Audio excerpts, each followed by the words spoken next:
De la musique maintenant, nous recevons ce soir un producteur, un musicien, un auteur qui allie les rythmes et chants d'Afrique de l'Ouest avec des sonorités modernes telles que le hip-hop et l'afro-pop, et il vient de faire paraître une version revisitée de son EP See Us Rise and Win, qui se traduirait par laissons-nous élever et gagnant. James BKS est avec nous en plateau. Bonsoir et bienvenue. Bonsoir, merci de me recevoir. Alors un EP, c'est moins long qu'un album de 45-50 minutes. Là, on est autour de 30 minutes d'écoute à peu près. Oui, à peu près, c'est ça. Ouais. Oui.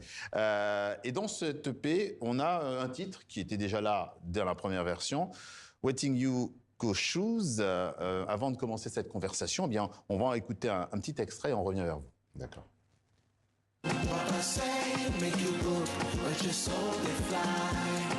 Waiting you go choose, waiting you go choose. Them go talk, them go look, but your wings they high. Waiting you go choose, waiting you go choose.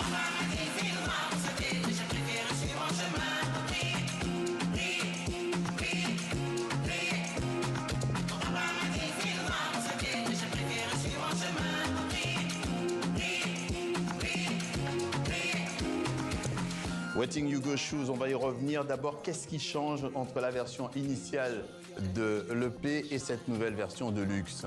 Et j'avais encore des choses à dire en fait, et j'avais vraiment l'envie de mettre en lumière certains titres qui seraient peut-être passés un peu inaperçus sur une version un peu plus longue.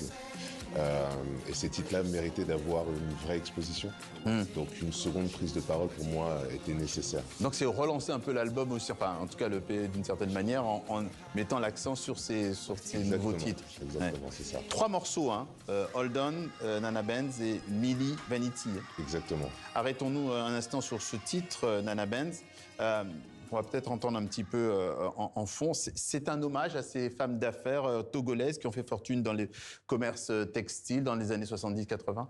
Exactement, oui. Je suis tombé complètement par hasard lorsque j'ai fait un photoshoot sur Paris, c'était au Palais de Tokyo, sur un portrait de ces femmes-là. J'ai été fasciné en fait par leur histoire. En creusant un petit peu, et je me suis dit que ça pourrait faire l'objet d'un très beau titre, en leur rendant hommage et en mettant justement en surbrillance les valeurs qu'elles véhiculaient. Et c'est le clip qu'on voit, effectivement, qu'on aperçoit en image. Milli Vanilli, ce sera le prochain clip. Alors, c'est pas encore clippé, mais enfin, en tout cas, c'est le prochain single, si j'ai bien compris. Exactement, ça. Racontez-nous l'histoire de cette chanson. C'est une histoire de dingue. Alors, Milli Vanilli, c'est un clin d'œil, bien entendu, au groupe mythique des années 80-90, Milli Vanilli. Fab et Rob, qui ont connu les hautes sphères, qui ont gagné des Grammys et qui, malheureusement, sont tombés dans une spirale de l'industrie du disque, comme on entend très peu. Ils ont été exposés par rapport à un mensonge qui avait été mis en scène par leur producteur de l'époque. Et c'était un petit peu ce que, on va dire, le commun, on va dire le monde connaissait de l'histoire de faux artistes qui avaient triché. Mais quand on creuse un petit peu, et notamment le documentaire sur lequel je suis tombé, il y a maintenant 2 étés, j'ai vraiment rencontré le personnage qui est Fab Morvan. Et l'un des membres du groupe. L'un des membres du groupe et son chemin vers la rédemption, en fait. Montrer qu'il y avait bien plus dans l'histoire que ce qu'on pensait. Et ce chemin qu'il a fait pour reprendre confiance en lui et montrer qu'il était un vrai artiste. Milli Vanilli, donc comme vanité, on en écoute quelques notes. I want that Milli, Milli Vanilli. Milli, Milli, Milli, Milli. Vanilli, Vanilli, Vanilli. Milli, Milli, Milli, Milli. Vanilli, Vanilli, Vanilli, Vanilli. Vous prenez un droit à une seconde chance, un droit à la rédemption, c'est ça? Bien sûr, pour moi, c'est ça la vraie success story, en fait. On nous présente souvent des gens qui ont des millions de disques, qui vont être adulés par un tel. La vraie vie, c'est pas facile non plus, ça. Non, bien sûr. Mais dans la vraie vie, on tombe tous. Dans la vraie vie, on se ridiculise, on se trompe.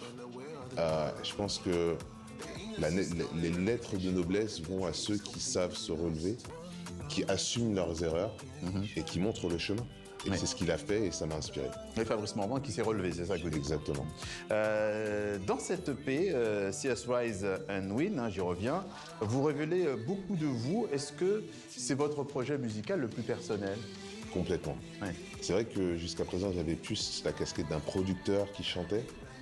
J'ai abordé les choses différemment. J'ai voulu me dévoiler un petit peu plus, engager la conversation avec mon public et me montrer tel que je suis avec les challenges que je rencontre au quotidien. Et naturellement, épurer un petit peu aussi ma production pour parler sincèrement, parler directement au public. Et cette EP pourrait devenir un album s'il est construit au fur et à mesure comme ça ou pas du tout? Non, je tourne la page. Après, je pense que c'est voilà, un beau chapitre d'un livre qui continue à s'écrire, bien entendu. Il faut en ouvrir un autre, c'est ça? Exactement. Ouais. Voilà, j'avais ces 3 titres-là qui me tenaient à cœur de défendre comme il se doit. Et il fallait le rattacher effectivement à cette EP. Exactement, c'est ça. D'accord. Je reviens un instant sur le titre Waiting You Go Shoes et précisément sur ses paroles. Alors, mon papa m'a dit, file droit pour s'intégrer, j'ai préféré vivre mon chemin pour briller. Alors quand on sait qui était votre papa, l'immense Manu Dibango, la question de l'héritage se pose et j'ai envie de vous demander, qu'est-ce que Manu Dibango vous a musicalement transmis sans jamais vous le dire directement de manière explicite? Alors déjà, je parlais pas de lui, c'était plus en règle générale. À bien oui, mais ça c'est un raccourci que j'ai pris, moi. Qu'est-ce qui m'a appris? L'amour de l'instrument, le respect des musiciens, le fait d'être un éternel étudiant, de continuer à travailler ses gammes, son instrument, sa voix, pour continuer à avancer. Voilà. Donc toujours la rigueur, effectivement. Bien sûr. Sans jamais, effectivement, renoncer, toujours la rigueur. Bien sûr, parce on a tous des aptitudes, mais les aptitudes vont nous amener jusqu'à la porte. Maintenant, pour l'ouvrir, il faut travailler. On se rappelle aussi de votre prestation à la cérémonie de clôture de la Cannes. C'était en 2021, c'est d'actualité. Est-ce que vous allez suivre cette compétition qui débute la semaine prochaine? Et est-ce que vous allez participer aussi à cet événement d'une manière ou d'une autre? Alors, je vais suivre, oui. Bon, après, le Cameroun, malheureusement, n'est pas de la partie. Donc, il y a un petit goût amer, mais on va suivre quand même.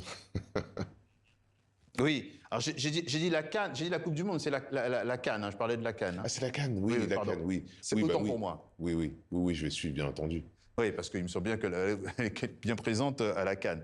James BKS, vous étiez avec nous en plateau. Votre univers, on le retrouve effectivement dans cette EP, revisité, on l'a dit. Merci à vous d'être passé par notre journal Afrique sur TV5 Monde.